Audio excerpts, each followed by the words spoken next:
Ang sabi ng Biblia, dadating muna uli si Kristo, tapos ililigtas niya yung mga mabubuting tao.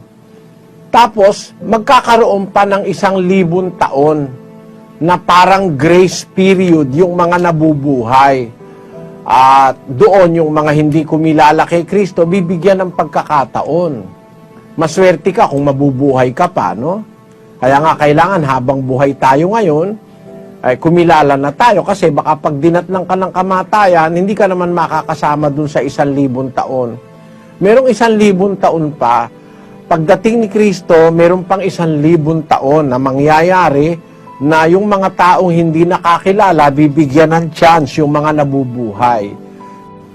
Ngayon, kung halimbawa dadating ngayon si Kristo, may kukuhanin siyang mga mabubuting tao, sasama niya sa kanyang kaharian. May maiiwan.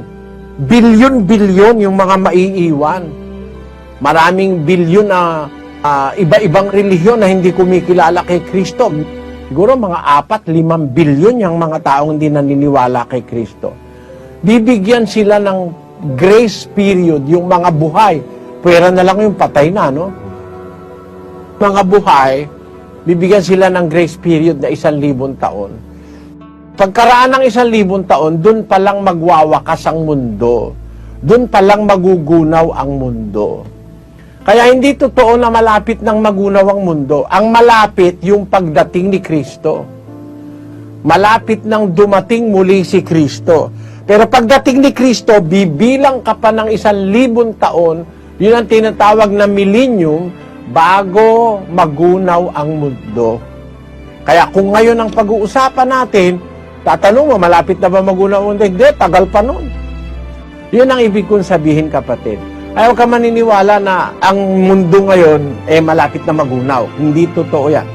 Actually, kamakailan, nagdesisyon si Presidente Obama ng Amerika na i-dismantle yung pinakakauna-unahang nuclear bomb na ginawa ng Amerika at napakalakas na nuclear bomb, i-dinismantle na ng Amerika yon para manguna ang Amerika sa mga bansa na i-dismantle ng mga nuclear bomb sa mundo.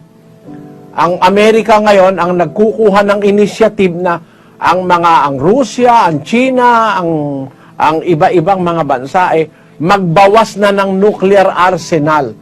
Kasi natatakot na rin ang Amerika na baka pagkaya ang mga nuclear bomb na yan ay nag-umpisang magsisabog, magugunaw ang mundo. Ako, di naman ako natatakot. Kasi hindi ako naniniwala na ang tao ang makakawasak ng totally sa mundo. Ang Diyos ang magwawasak sa mundo pagdating nung nakatakdang panahon. Kaya hindi totoo magkakaroon ng nuclear war, mamamatay lahat ang mga tao, hindi totoo yon. Hindi totoo yun. Meron pang 1,000 taong darating pagkatapos nitong ating henerasyon. Itong henerasyon natin ang maaaring huli na henerasyon ng tao bago dumating si Kristo. Pagdating ni Kristo, 1,000 taon pa bago magunaw ang mundo. Yun ang sagot ko sa tanong mo, kapatid.